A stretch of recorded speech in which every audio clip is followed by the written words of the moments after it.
Bienvenue sur l'allumeur de Réverbère.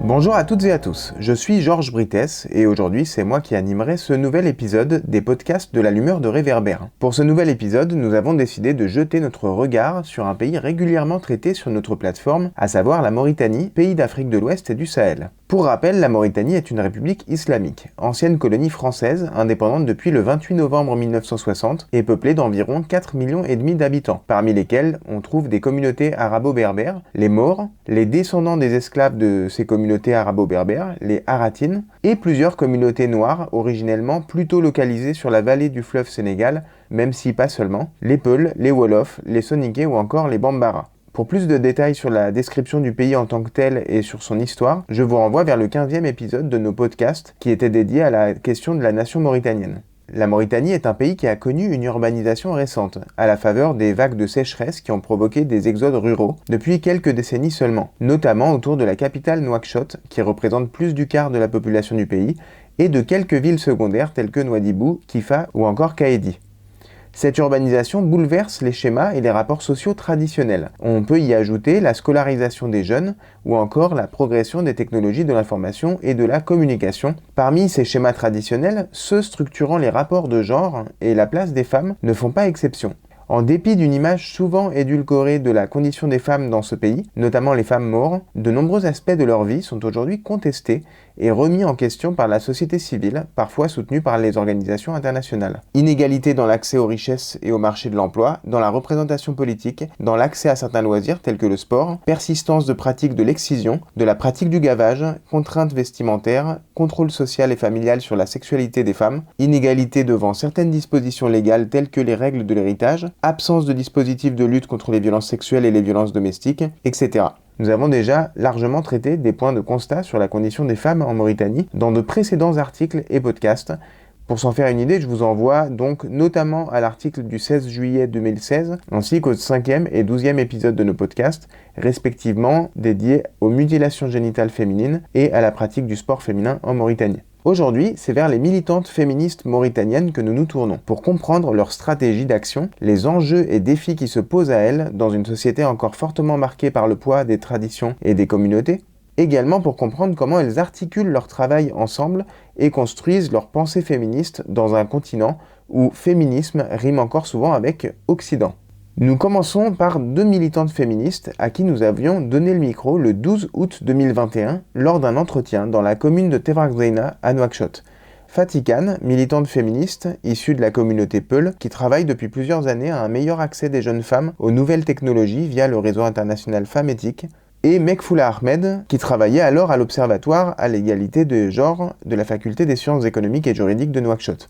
Issu de la communauté maure arabo-berbère, Mekfoula a notamment cofondé le mouvement Etkelmi, qui signifie parle en arabe, qui avait mené dans la décennie 2010 un plaidoyer fort pour la criminalisation effective du viol dans le code pénal. Toutes deux, Fatih Khan et Mekfoula Ahmed, sont membres d'un collectif féministe, Voix des femmes, qui tente pas à pas depuis quelques années de changer la donne et le regard sur les questions de genre, notamment via des actions de terrain telles que des projections débats dans les quartiers de la capitale ou encore des distributions de produits hygiéniques au niveau de la prison des femmes et au bénéfice des prisonnières. C'est Mekfoula qui démarre l'échange en nous faisant un bref descriptif et panorama des mouvements féministes en Mauritanie. Très bonne écoute.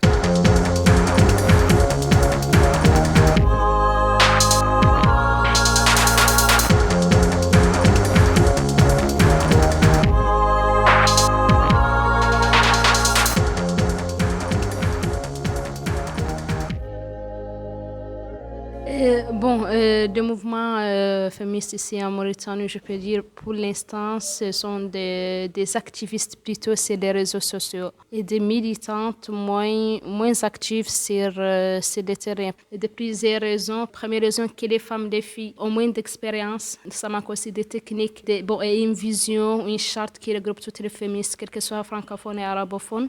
Il y a aussi que les féministes ont pas l'accès sur la voie voix publique, comme par exemple des TV, des journaux, parce que c'est une thématique qui est trop sensible, donc on n'a pas déjà d'accès sur la voix publique. C'est-à-dire qu'on n'a pas une stratégie des médias pour comment on peut accéder directement sur ces outils et pour qu'on puisse passer des messages aux femmes ou aux filles qui n'ont pas encore ces réseaux sociaux.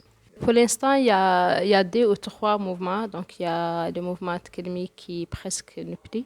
Il y a aussi le mouvement vers le mouvement L, qui regroupe plus, oui, on a donc qui regroupe plus des arabophones. Il y a aussi une plateforme vers une conscience féministe qui regroupe plus de féministes, mais des féministes mauritaniens, des féministes sahariens. Il y a aussi des francophones et des arabophones. Les féministes ici sont un peu marginalisés. Les discours féministes essaient de décomposer les systèmes sociaux, donc c'est-à-dire qu'ils sont en confrontation avec la société, les régimes sociaux, les régimes politiques. Même parfois, les féministes se trouvent dans une situation où ils sont confrontés avec des discours religieux. Et ça arrive souvent, surtout sur les débats sur les réseaux sociaux. Alors moi j'ai une question pour toi, Fatih. Si on devait un peu dépeindre de façon très synthétique le paysage linguistique ou ethno-linguistique en Mauritanie, on pourrait dire qu'il y a une communauté maure qui est la communauté arabo-berbère, Oui. Et des communautés que ici les gens qualifient de négro-mauritaniennes, donc chez qui on trouve les Peuls, les Wolofs, les Soninké. Ces communautés-là, la langue véhiculaire entre les communautés, c'est souvent le français. Oui.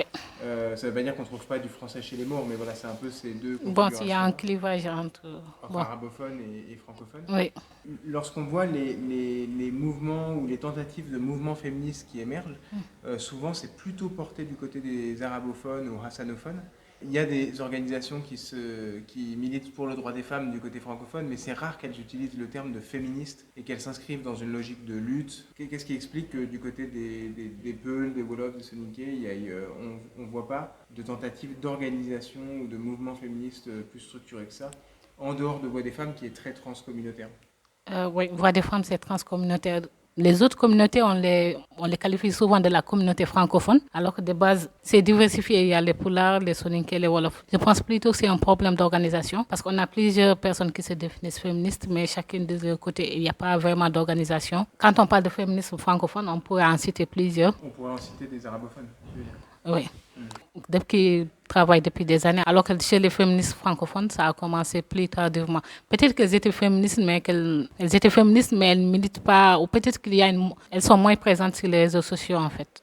Moi-même qui parle, je suis féministe, mais je ne suis pas très présente sur les réseaux sociaux. Mais je pense qu'avec les réunions qu'on fait, Voix des femmes, nous, de notre côté SEPRA, on a souvent des francophones, et je vois que peut-être avec les plus jeunes ou même la génération actuelle, on aura peut-être un mouvement, un groupe de féministes qui va...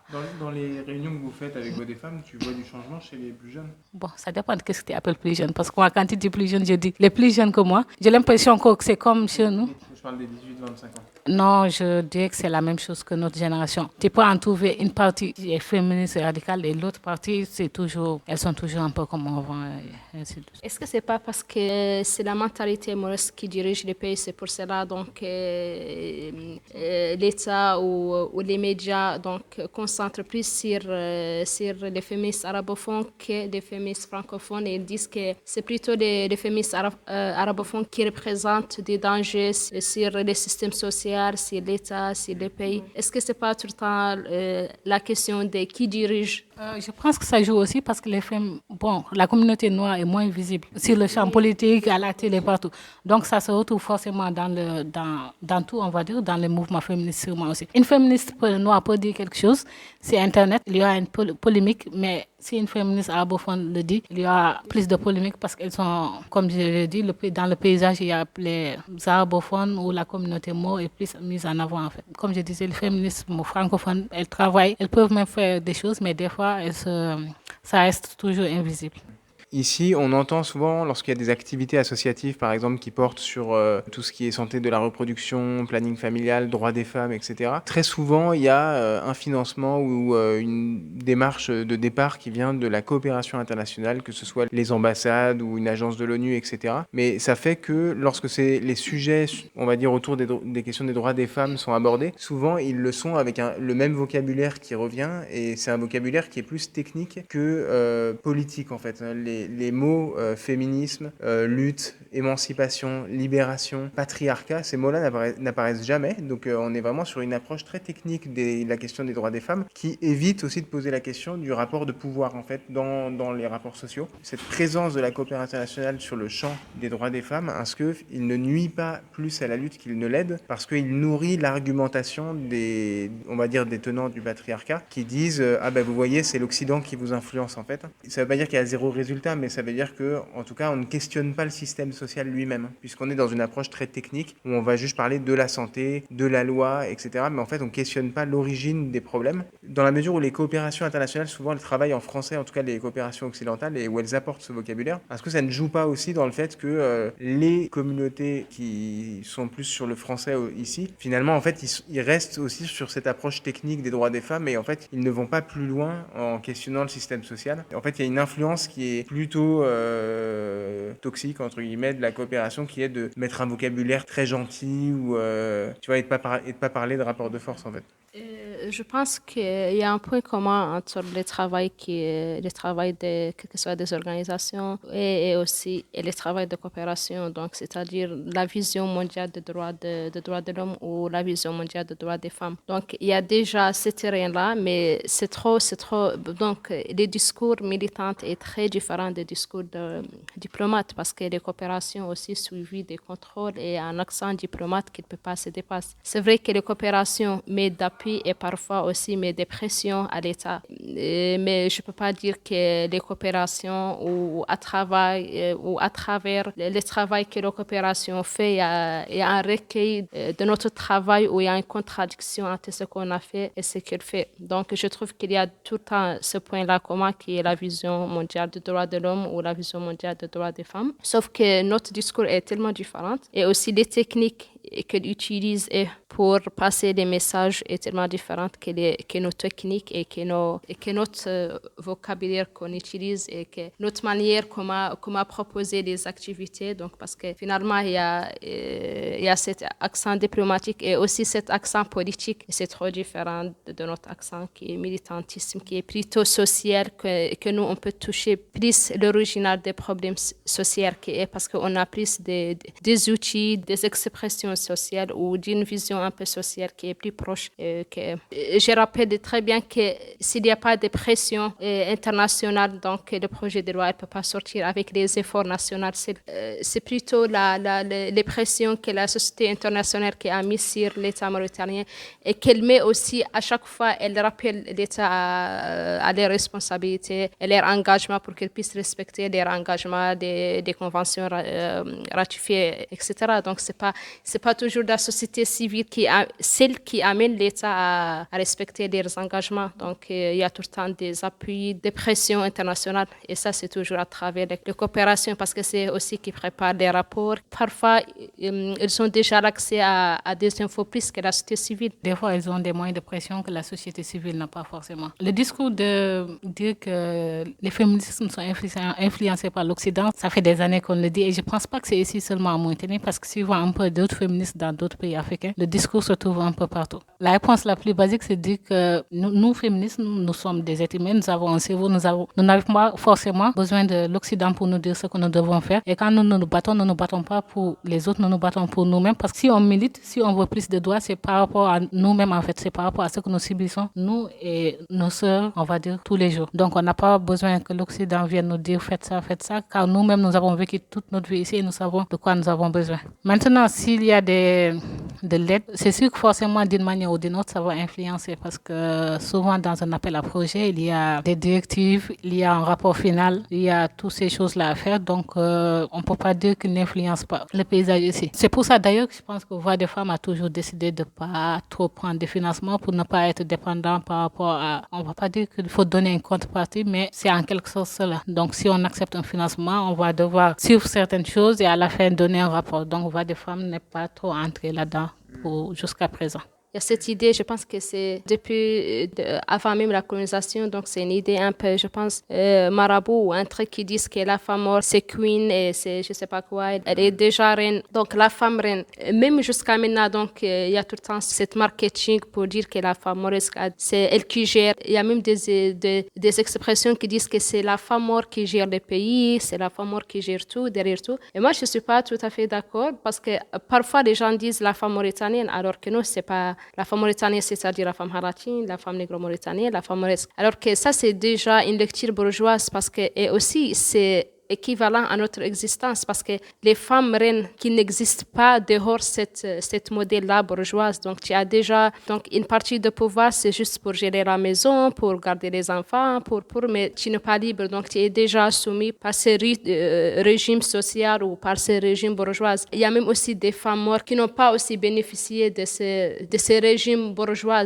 parce qu'on voit aussi des femmes mortes qui sont violées, des femmes mortes qui sont pauvres et qui n'ont pas un poids social parce que ces régimes-là aussi donnent un poids social. Il y a aussi des femmes mortes qui utilisent ce pouvoir social pour violer des autres femmes mortes ou des autres femmes noires. C'est pas du tout équivalent à une liberté ou à un modèle qu'on peut dire. Parce que c'est déjà inclus avec la bourgeoisie et c'était partout parce que les femmes des rois ont déjà aussi bénéficié à ce régime bourgeois ou à ce régime politique qui est lié à une période précisée.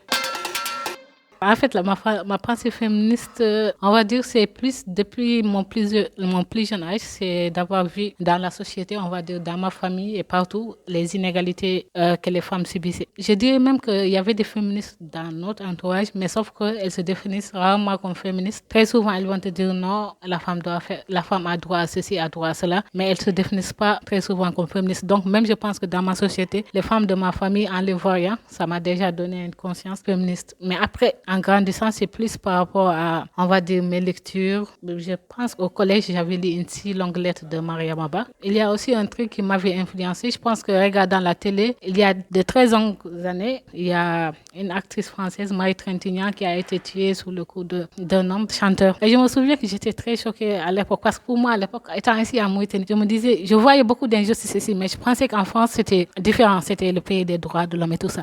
Et j'ai suivi toute l'affaire. Oui, c'est le pays des droits de l'homme. Mais quand j'ai suivi tout le procès à la télé, j'ai vu qu'on a dit que le monsieur va juste faire 4 ans. Il a été condamné à 8 ans, mais au bout de 4 ans, il pourra sortir. En fait, ça m'avait choquée et déçue. Et je me suis dit, non, même le pays que je pensais, où les femmes, bon, comme j'étais jeune, je pensais juste que c'était le pays des droits de l'homme. Mais c'est toutes ces choses-là, les informations, mon entourage, qui m'ont permis de façonner mon féminisme. Et plus récemment, les ouvrages que je lis, c'est plus, on va dire, Chimamanda Ngozi que je lis. Je pense que le pensée féministe, c'est un peu réciproque. Parfois, même aussi pour des autres féministes, on ne peut pas définir exactement le moment où tu peux être féministe. Peut-être tu es aussi féministe et tu ne sais pas que tu es féministe, donc ça arrive. Et c'est un peu compliqué de le définir, mais je pense que j'ai commencé un peu avec Simone du Pouvoir, le livre Deuxième Sexe.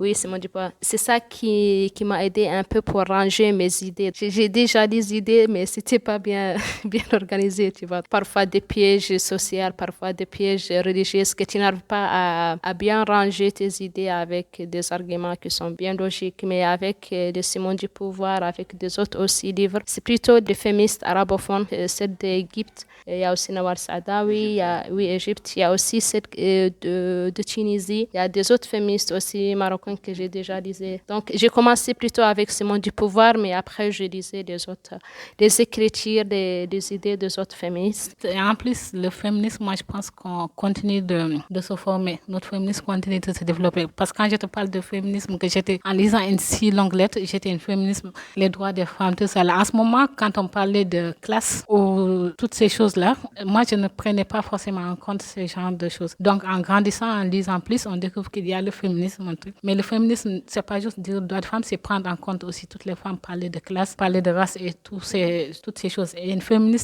qui a 12-14 ans ne comprend pas forcément toutes ces choses-là. C'est en grandissant, en continuant de lire qu'on finit par découvrir tous ces aspects du féminisme. J'ai l'impression, mec, qu'il y a beaucoup d'échanges entre les féministes des pays arabophones. Les Sahraouis, par exemple, j'ai l'impression qu'il y a beaucoup d'échanges déjà. Tu parlais tout à l'heure d'une plateforme Oui, vers une conscience. Je pense que aussi le mouvement libéral saoudien a déjà influencé les mouvements féministes marocains et ceux aussi de Tunisie, parce que c'est trop réciproque et parfois c'est presque la même vision, les mêmes arguments. Mais je pense qu'avec les mouvements libéraux d'Arabie saoudite et des autres pays arabiques, que les femmes commencent un peu à lire, à découvrir des autres mouvements féministes et ce qui se passe même en Europe avant. Donc, dans les autres siècles, même aussi en Amérique latine, à travers les réseaux sociaux des féministes arabophones, a commencé aussi à découvrir des autres féministes et essayer de créer des réseautages, des relations entre elles et aussi changer parce que les conditions sociales ne sont pas les mêmes pour toutes les femmes. Donc, et ça change à chaque fois. Et c'est ça qui crée aussi l'intersection entre les autres femmes.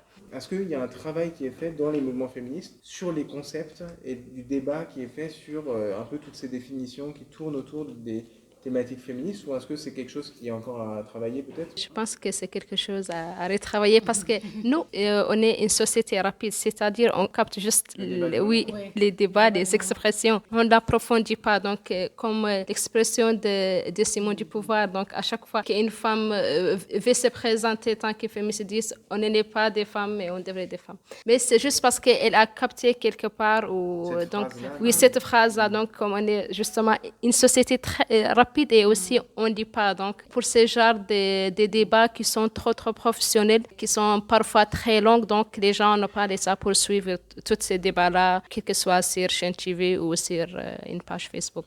On voit quand même que les débats ont lieu souvent en français ou en arabe, alors qu'on sait que la langue, c'est quand même ça qui définit les limites et les frontières de l'imaginaire d'une société. Est-ce que c'est pas problématique que ces débats ne soient pas appropriés dans les langues nationales? Finalement, tant que les débats restent sur deux langues qui ne sont pas vraiment les langues qu'on entend tous les jours dans la rue, est-ce que ça ne pose pas des limites sur le fait que vraiment elles puissent toucher la société dans ce qu'elle a de plus profond? Mais c'est plutôt aussi les deux langues de l'école, l'arabe et le français. Je trouve que c'est très difficile quand même parce qu'il y a tout le temps des mots-clés, des mots scientifiques que tu ne peux pas les traduire en hassania. Oui, mais parce qu'on ne les a pas traduits. Moi, je pense que c'est trop difficile. On pourrait imaginer qu'on les traduise. Ouais, moi je trouve qu'effectivement, en fait, les populations vont trouver une distance par rapport à cela. Parce que tant qu'il y aura les langues françaises et arabes, on va dire des langues d'extérieur, elles vont toujours considérer ça, comme tu disais tout à l'heure, que ça vient de l'extérieur. On ne va pas s'approprier. Cette question, elle est plus pertinente pour le Pulaar, Wolof et Soninké, Oui. parce que le Hassania, il y a quand même une proximité avec la... plus forte qu'entre Ouais. le Pulaar et le français. Si tu veux, il y a plus de gens qui pensent ou qui rêvent en Pulaar qu'en français. Donc, Oui, en Pulaar, français. On touche plus les gens quand on les touche dans la langue dans laquelle ils pensent, tu vois.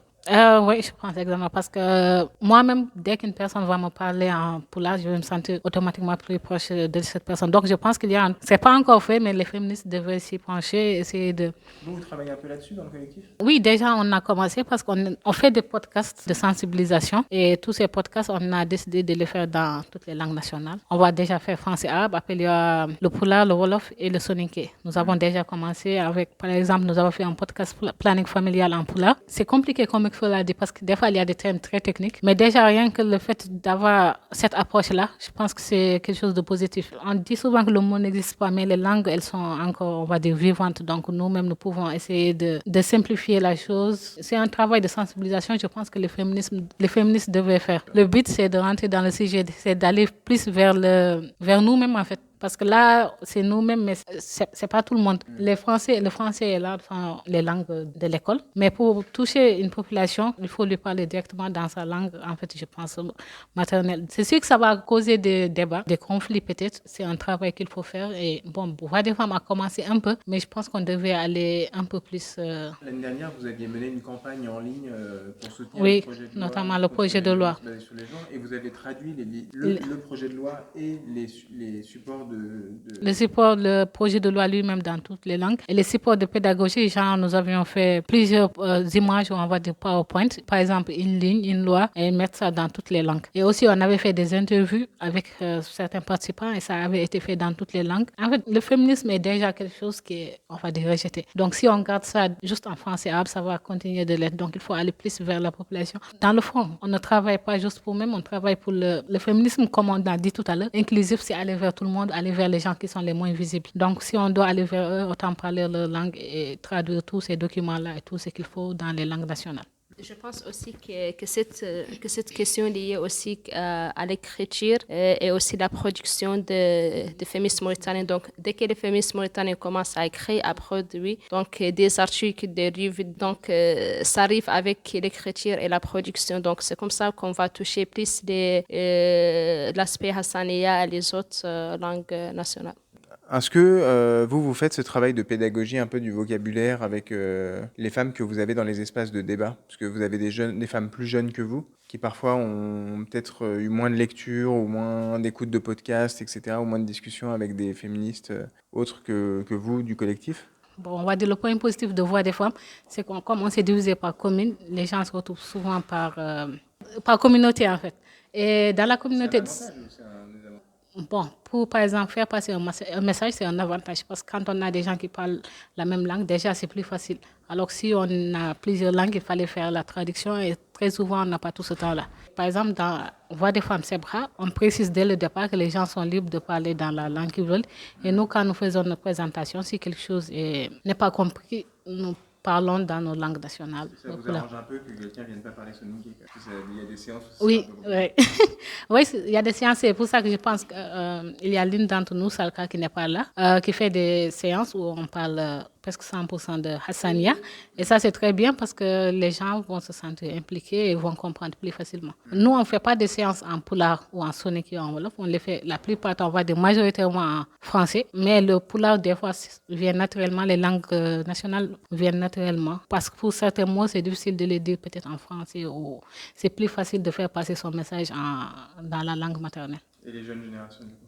On va dire qu'on commence parce que déjà, notre cible, la plupart des filles qui viennent dans les séances, c'est un public très jeune. On a que c'est de 18 à 25 ans. On a quelques personnes au-dessus de 25 ans, mais on a souvent des très jeunes filles. On essaye, on ne va pas dire qu'on y arrive, mais on essaye de faire passer le message. On va dire qu'on commence avec les podcasts pour faire plus de pédagogie.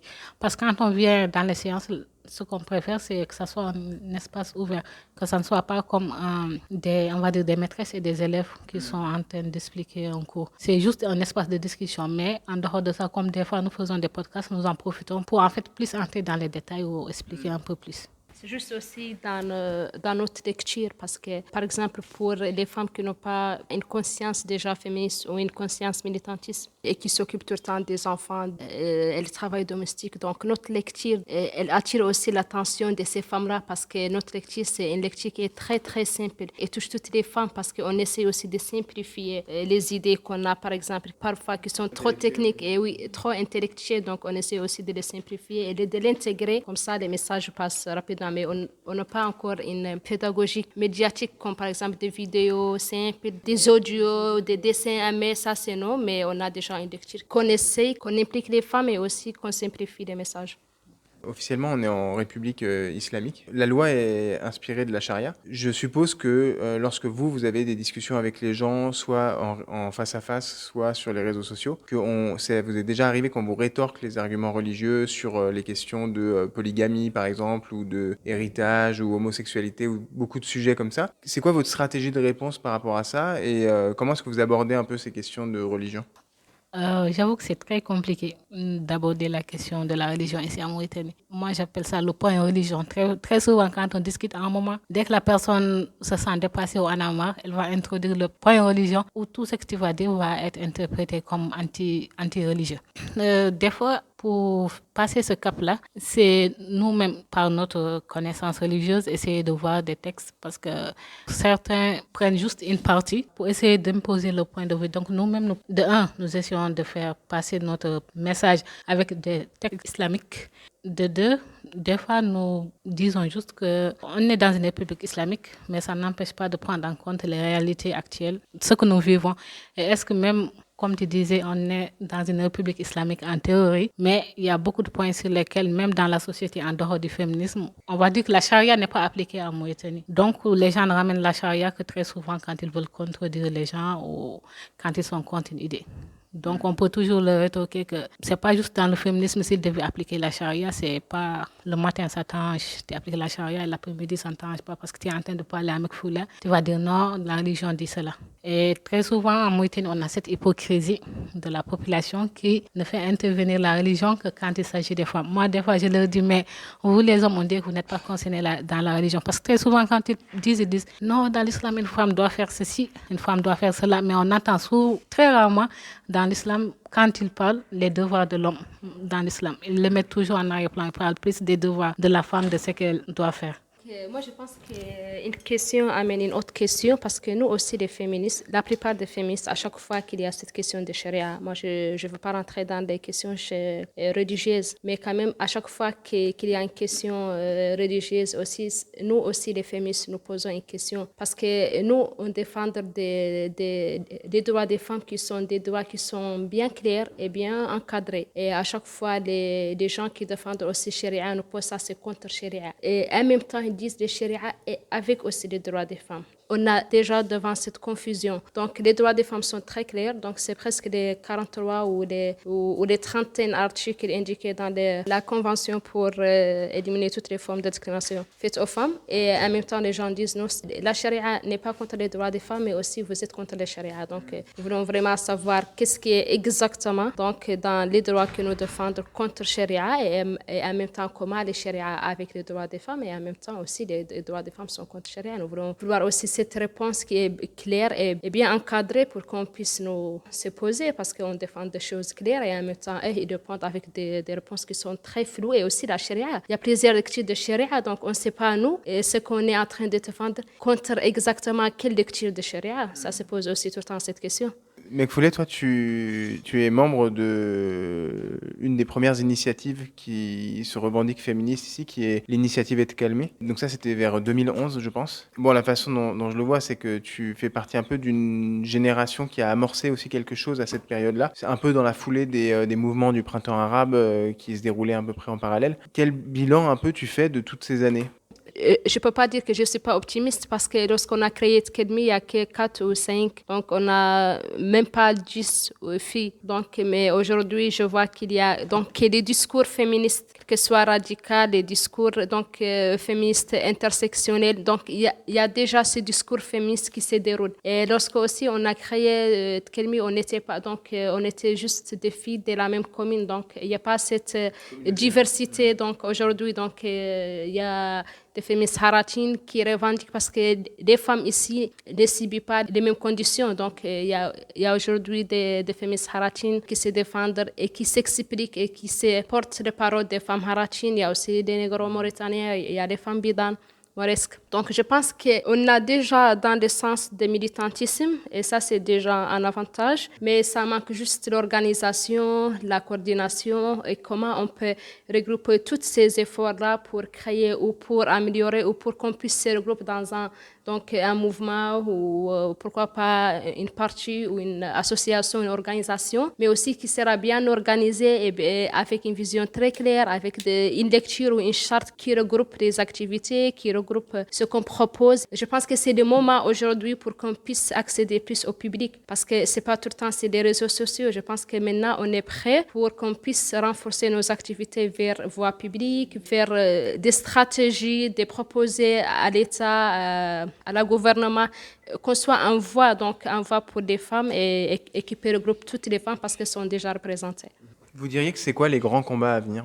Est-ce qu'on a déjà dépassé les grands combats ? Je pense qu'on vient de commencer les chemins parce que je pense qu'il y a toujours cette question d'existence parce que ce qui nous empêche maintenant, c'est de continuer. Donc, c'est plutôt la continuité aussi d'existence parce que le système social est plus fort et plus aussi organisé que nous. Il y a aussi l'autre combat avec le mouvement islamiste. Donc, je pense que ce qui nous empêche, c'est plutôt de continuer et aussi d'exister pour qu'on puisse continuer les chemins. Sinon, je pense qu'on va perdre tout ça. Donc, il y a tout le temps ces blocages-là parce que maintenant, on combat aussi les deux côtés système traditionnel et aussi le côté islamiste. Le grand combat, je veux dire, c'est l'organisation. On a plusieurs féminismes, mais il y a un manque de structure. Donc, c'est bien qu'il y ait plus d'organisation. Et moi, je dis qu'il manque aussi une mise en avant des féminismes francophones, qu'on ait plus de féminisme francophone ou bon, on va dire francophone en gros, mais moi je voulais dire plutôt le féminisme de négo-mauritaniens, les Pulaars, les Soninké, les Wolofs qu'on le voit plus. C'est ce que j'allais demander, c'est que par rapport à ce que vous disiez tout à l'heure, est-ce qu'en fait c'est pas un féminisme poularophone qui manque? Les trois. Finalement, par exemple, il y a des sujets qui font plus polémique s'ils sont abordés en arabe que s'ils sont abordés en français. Mais est-ce qu'ils ne seraient pas plus polémiques s'ils étaient abordés en poulard qu'en français? Si on arrive à avoir un féminisme, autant qu'on a un féminisme arabophone et du côté des Haratines, d'avoir un féminisme poularophone, Wolof et Soninké. Parce que pour le moment, on nous englobe tout dans le féminisme francophone où on se sent plus ou moins représenté. C'est un peu comme si on est forcé d'entrer dans le féminisme francophone parce qu'on n'a pas vraiment d'autre choix. Mais si on arrive le féminisme poularophone, peut-être qu'on pourrait impacter plus notre communauté. Donc, il y a ce côté organisation, moi je pense parce que comme Mekfoula disait, on a la société qui n'est pas avec nous, le côté islamique qui n'est pas avec nous. Donc, il faut que nous-mêmes, on soit plus organisés. Si on est plus organisé, c'est plus facile d'aller vers le combat. Plus organisé, c'est-à-dire qu'on ait des organisations, mais aussi qu'on reconnaisse les disparités entre nous-mêmes. S'organiser de cette manière à pouvoir aller vers la société. Justement, là, récemment, vous avez fait une activité de distribution de serviettes hygiéniques à la prison des femmes. Est-ce que vous pouvez nous parler un peu de cette activité et est-ce que cette activité-là, elle présage de futures activités du même type, voilà, qu'on pourrait qualifier de sociales et pas seulement de sensibilisation, justement? Oui, c'était une première expérience. Ça nous a permis de rencontrer les femmes et de voir ce dont elles ont besoin. Mais c'est prévu de faire d'autres actions sociales. Pas seulement avec les femmes en prison, mais d'autres femmes en situation de précarité. Ça apporte quelque chose à notre cause parce que nous, dans notre collectif, nous parlons très souvent de féminisme inclusif, c'est-à-dire parler de toutes les femmes, celles qu'on voit et celles qu'on voit moins, notamment celles qui sont en prison. Donc, ça s'inscrit dans ce cadre-là, le but d'aller plus vers les femmes qui sont sur le terrain, dans le besoin. Nous sommes partis à leur rencontre. Pour la première fois, c'était une cause sociale, mais nous aimerions aussi, dans le futur, peut-être plus discuter avec elles, qu'elles nous disent leur parcours et voir comment voir des femmes dans la lutte féministe pour inclure les femmes en prison ou d'autres femmes qui sont, on va dire, moins visibles disons ici à Nouakchott, en Mauritanie, des femmes dont on parle moins ou qui sont mises au banc de la société. Bon, en Mauritanie, il y a un truc de classe sociale, il y a un autre truc de caste qu'on appelle ou d'esclavage. Donc tout ça là fait que certaines femmes sont moins visibles que d'autres. Et la classe sociale joue beaucoup. Très souvent dans les mouvements féministes, ça aussi on en parle souvent, on retrouve des femmes qui sont, dirons-nous, plutôt des cadres, des profils cadres. C'est votre cas à vous deux, par exemple? Bon, on est des femmes éduquées, on va dire, d'un certain niveau d'études, toutes les deux faisant des études après le bac à l'université. Et le fait de se retrouver entre nous tout le temps, c'est une bonne chose, mais en même temps, il faudrait plus aller vers les femmes qui sont de profils différents, déjà pour l'inclusivité et en plus pour avoir d'autres points de vue. Parce que nous, en partant là-bas, nous avions notre vision. Et quand, une fois arrivé sur place, on a posé des questions, on s'est rencontrés que même nous, malgré toutes nos recherches, on était quand même un peu à côté de la plaque. On n'avait pas pensé à certaines choses qu'on pensait basiques, mais qui manquaient à des femmes qui sont là-bas. Parce que nous, on a amené des serviettes hygiéniques. On n'a même pas pensé aux culottes, parce que pour nous, c'est basique. Les culottes, elles en ont. Alors que si tu donnes des serviettes hygiéniques à une femme qui n'a pas de culotte, bon, ça ne lui sert pas à grand-chose. C'est dans ce cadre qu'on espère aller de plus en plus vers d'autres femmes. J'ai aussi parlé de femmes un peu invisibilisées. Il y a les femmes invalides qu'on rencontre très rarement, on va dire, dans la société, sauf si elles sont dans des positions de mendicité. On les voit rarement aussi à l'école. Par exemple, moi, j'ai fait tout mon cursus scolaire, je n'ai jamais été en classe avec une personne handicapée ou de ce genre. Si vous voyez des femmes, peut aider à mettre en avant ces femmes-là, ce serait déjà un très grand pas.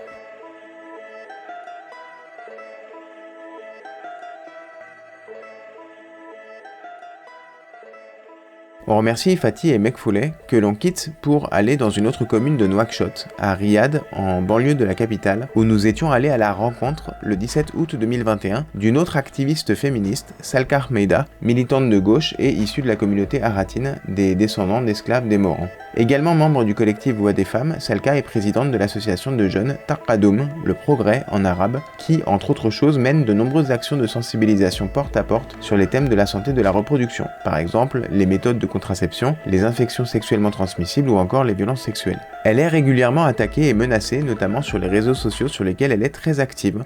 Dans cet entretien, Salka s'exprime dans sa langue maternelle, le hassania, la variante locale de l'arabe. Nous avons donc traduit ses propos en français. Elle commence par nous apporter son regard critique sur les mouvements féministes mauritaniens et nous explique les raisons de la concentration de leurs efforts depuis une douzaine d'années en faveur d'un projet de loi contre les violences sexuelles.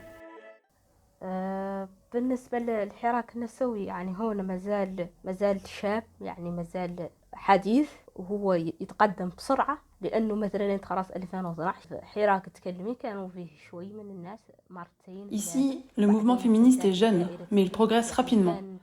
Au mouvement Etkelmi, il n'y avait pas trop de monde, et après, le cercle a commencé à s'élargir. Le fait que tu défendes les droits de la femme est atypique en Mauritanie, car le plus souvent, on imagine que la femme, en Mauritanie, n'a pas de problème. En 2015, le cercle s'est élargi au collectif Voix des femmes. Plus de filles sont venues nous rejoindre. Si on fait des sit-ins pour le mouvement Huna, des dizaines de personnes répondent. Cela montre que la question de la femme a eu un écho, une place à travers ces mouvements féministes. Ce sont ces mouvements-là qui ont mis la question de la femme sur la voie publique. Ces mouvements commencent à exiger une nouvelle vision. Par exemple, ils ont contribué à surveiller la parole publique. Par exemple, sur Facebook, si quelqu'un s'exprime dans un statut haineux à l'égard de la femme, les féministes l'attaquent, ce qui fait que les gens, maintenant, sont plus précautionneux sur ce qu'ils disent. Ça, c'est déjà un acquis.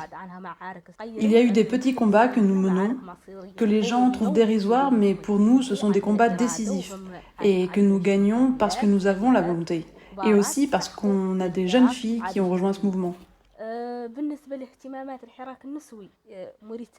Pour les intérêts du mouvement féministe en Mauritanie, on a un problème. C'est un problème que rencontrent toutes les féministes. C'est la question de la loi. Cette question est fondamentale.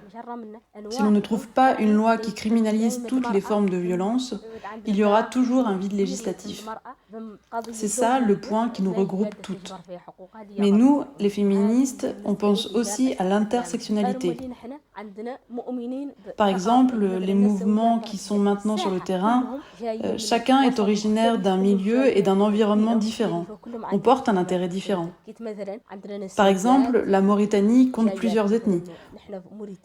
On a des féministes de la communauté Maure qui vivent en milieux différents, d'autres qui sont Peuls, d'autres Haratines. Toutes sont d'accord sur la nécessité d'un projet de loi, mais il y a des différences parce que nous, on croit au concept d'intersectionnalité. La femme mauritanienne n'est pas homogène. Il y a plusieurs profils de femmes. C'est pourquoi il y a des intérêts différents. Par exemple, nous les filles qui habitons à Riyad, un quartier pauvre, on discute de la question de la loi, mais davantage encore des questions de santé de la reproduction. Dans ce quartier, les femmes ont plus de problèmes de santé, de maladies. C'est un sujet tabou. Les pauvres sont les plus concernés. Dans d'autres quartiers, on va trouver des filles intéressées par d'autres sujets et d'autres qui vont être intéressées par les mutilations génitales féminines. On a beaucoup de sujets à traiter, comme la liberté vestimentaire, la liberté d'expression, la liberté de déplacement. Ça, ce sont parmi les sujets dont nous discutons, mais pas la majorité.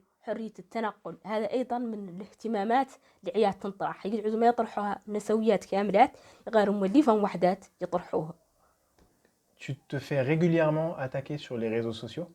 Est-ce que tu peux nous parler un peu de ça et nous dire un peu comment toi tu gères ces attaques-là? Qui sont les gens qui t'attaquent? Est-ce que tu vois un peu quel mouvement ils appartiennent? Ou est-ce que c'est des gens isolés? Ou est-ce qu'ils appartiennent à des mouvements? أنا بالنسبة لي على المجتمعات اللي يعني ياسر فيها تعود ذكورية نيجي تعطيها مثلا نموذج ولا تعطيها تحاول يعني تعيشها للحرية ولا تنعت لها فضاء يعود تحاول يعني تمس مصالحها ذكورية. Dans une société qui est pleinement patriarcale, si tu veux faire des propositions en matière de liberté ou qui touchent aux intérêts du système social, ce dernier va t'en empêcher et t'attaquer. Je m'attendais à des attaques, mais je les ai mal reçues. Ces gens qui défendent toujours la morale ne la respectent pas dans leurs attaques. Ils ne m'insultent pas seulement parce que je suis une femme, mais aussi parce que je suis une femme noire, avec des insultes racistes. Je rencontre une double attaque, genrée et raciste. J'ai eu plusieurs attaques, mais la plus notable, c'est la fois où j'ai porté un vêtement qui n'est pas la melfa, le tissu mauritanien qui cache les cheveux. J'ai porté un autre tissu qui ne cache pas les cheveux. Je suis habituée à ce genre d'attaque, ce n'est pas ce qui m'importait le plus. Mais ce qui m'a encouragée, c'est qu'il y a eu de la solidarité de la part de mes amis. C'est ce qui m'aide psychologiquement, de voir qu'il y a encore des personnes dans le monde qui ont des principes, qui respectent ton opinion. Ça te montre un monde divers qui a plusieurs visages. L'autre attaque, c'est lorsque j'ai parlé sur des questions liées à la femme. Les questions de la femme ici sont liées aux questions religieuses. Par exemple, si tu dis que la femme doit réclamer le divorce, les gens te répondent que ça touche les fondements religieux et ils vont te considérer hors de la religion. Et ça te met déjà en danger. On a ici l'article 306 du Code pénal qui protège la religion sous peine de prison à vie ou de condamnation à mort. On a vécu ce genre de problème qui nous bloque et on subit de la diffamation. Et ces campagnes sont portées par des mouvements très reconnus. On a ici des mouvements islamistes qui veulent que la femme n'ait qu'une partie de sa liberté, car ils sont contre la liberté, contre l'égalité et les droits humains. Ces mouvements islamistes qui portent ces campagnes préfèrent que la Mauritanie reste en retard. C'est ça qu'ils veulent.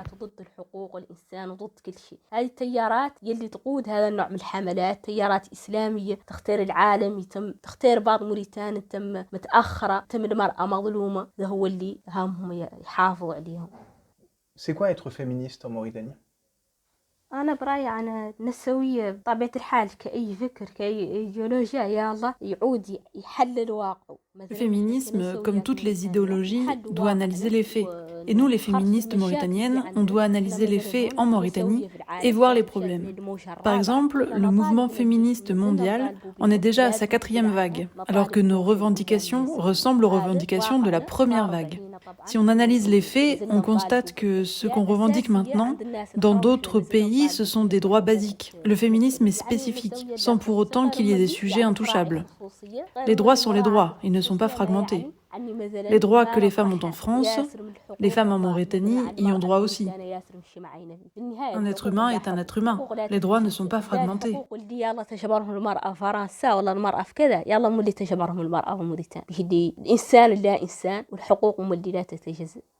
En 2013, il y avait eu une polémique autour d'un clip. La musique s'appelait It Started from Nouakchott de Hamza O'Brien. Il y avait une chanteuse qui s'appelle Leila Moulay qui apparaît dans le clip. La polémique, elle tournait autour du fait que la chanteuse, qu'on n'entend pas chanter dans le clip, qui apparaît juste dans la vidéo, elle apparaît sans voile. Et donc elle appartient à la communauté maure. Et il y a des scènes du clip où on la voit tenir la main du chanteur. Et donc ça avait fait beaucoup polémique. Paradoxalement, la vidéo était quand même un des clips les plus vus sur YouTube en Mauritanie. Donc ça veut dire quand même que la polémique avait aussi fait le succès de la vidéo. Là, cette année, il y a quelques mois, en 2021, il y a eu une polémique autour d'un groupe de jeunes dans la ville de Nouadhibou, au nord du pays, qui réalisait une petite émission web qui s'appelle El Metrouche, ce qui veut dire le curieux, je crois. Le groupe de jeunes qui travaillait sur cette série web a été arrêté. Il me semble que 4 ou 5 personnes ont été arrêtées, dont une jeune femme, Aïcha Isselmou, qui a été arrêtée parce qu'elle répond à une interview où elle parle des questions de vie sexuelle, de virginité, etc. Entre les deux, depuis 2013 avec la polémique autour du clip de Hamza O'Brien et jusqu'à cette année avec cette polémique récente de l'émission El Metrouche, je rappelle juste que les jeunes, ils ont été libérés, mais que par contre, ils n'ont plus le droit de faire l'émission et qu'ils ont eu des problèmes autour d'eux, entre la famille et l'entourage. Entre les deux, qu'est-ce qui a changé? La situation est un peu toujours la même, c'est-à-dire que le même type de polémique peut encore venir, ou est-ce que quelque chose a changé? Comment toi tu vois les choses? بالنسبة لهذا النوع من الحوادث مثلا فيديو كليب اللي عدلت ليلى مولاي مع حمزة براين. Concernant ce genre d'événement, par exemple le vidéoclip de Leila Moulay avec Hamza O'Brien, malheureusement c'est toujours les femmes qui reçoivent le plus d'insultes alors que ce sont souvent les hommes qui s'en sortent. Par exemple, Leila Moulay a été détruite et a disparu. Et Hamza Brahim est devenu une icône. Ce sont toujours les femmes qui paient le prix dans la société. La société attaque davantage les femmes que les hommes parce que ces derniers ne sont pas vus comme responsables de ces événements. Il y a plusieurs années qui se sont écoulées entre cet événement et celui d'Aïcha Isselmou. Elle a été interrogée sur la liberté sexuelle, qu'elle a qualifiée de liberté personnelle, ce qui était une réponse normale. Mais en Mauritanie, comme on est un pays dont les habitants ont malheureusement l'esprit fermé, ça devient un événement marquant. Et les personnes concernées ont été mises en cellule. Je pense qu'il n'y a pas eu de progrès. Malheureusement, en Mauritanie, il y a des mouvements de droite, voire d'extrême droite, et ce sont eux qui gèrent. Ils sont plus forts auprès du président Razouani, avec qui on peut même dire qu'ils ont fait alliance. On vit maintenant une époque plus conservatrice et sombre qu'avant. La Mauritanie recule, ne va pas vers l'avant. On est inquiète de voir apparaître des groupes armés. L'idéologie extrémiste est plus étendue dans la société. Et c'est la femme qui paie le prix de ce genre d'idées.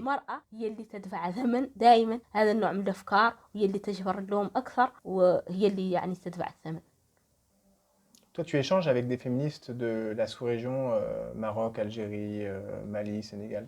نعم يعني نتكلم أكثر مع النسويات اللي في المغرب وحدات في تونس وحدات في Je discute plus avec des féministes du Maroc et de Tunisie, même du Soudan. Surtout des féministes du Sahara occidental. Parce qu'il y a bon nombre de problèmes en commun.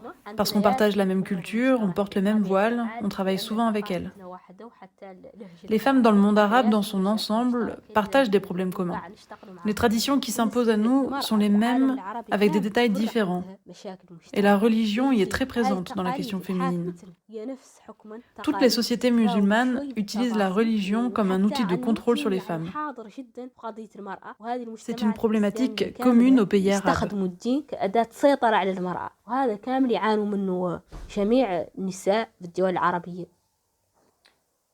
Est-ce que toi, tu es optimiste pour l'avenir ? أنا نعرف عن هذه النضالات كاملها اللي ماشيات فيها عنها ما هي اللي تمشي السودان دور لا نقطف ثمارها به اللي أي نضال دور لا يعقب يجبر الصداه. Je suis optimiste, mais je sais que le chemin de lutte que nous avons emprunté va donner quelque chose. On va en cueillir les fruits, parce que chaque lutte va conduire à un changement social. Surtout que notre combat et notre discours sont écoutés, et on a réussi à avoir plus de militantes féministes. Ça veut dire qu'on est sur la bonne voie. On ne sait pas si ça va prendre beaucoup de temps, parce que la société n'est pas habituée à ce genre de discours, et il n'y a pas de volonté politique. Le gouvernement n'est pas intéressé par les questions relatives aux femmes. Et c'est la raison pour laquelle notre chemin de lutte va prendre plus de temps. Mais je sais que les conditions qu'on connaît maintenant doivent changer. Obligatoirement. Parce que l'injustice et les persécutions ne peuvent pas continuer. Chaque lutte, même après 100 ans, donnera des résultats. Et les membres de la lutte en cueilleront les fruits, que ce soit dans un futur proche ou lointain. Pour moi, le féminisme est une révolution, parce qu'on sort du cadre établi, de ce qu'on a acquis depuis l'enfance, y compris à l'école. Tu décides de refuser ou de rejeter le modèle établi, et ça, c'est déjà une révolution.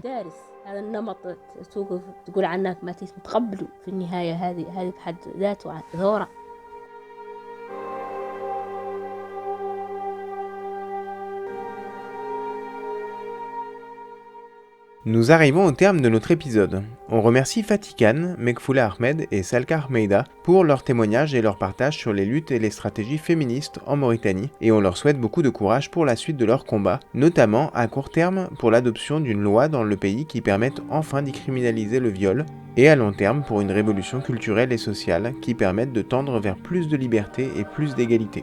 On remercie également Alia Abbas, journaliste indépendante qui nous a accompagnés dans l'enregistrement des entretiens et a mis à disposition son matériel. Marine Demailly qui a posé sa voix pour le doublage et le groupe Inigo Montoya pour les sons du générique. N'hésitez pas à partager cet épisode s'il vous a intéressé et à suivre les pages des différents mouvements féministes évoqués lors des entretiens, Voix des femmes, Etkalmi, Taqadoum, etc. et dont nous partageons les liens sur le blog. Comme d'habitude, vous pouvez trouver ce podcast sur les plateformes Spotify, YouTube et Arte Radio et suivre la lumière de Réverbère sur Facebook et Twitter. A bientôt et gardons nos lanternes allumées.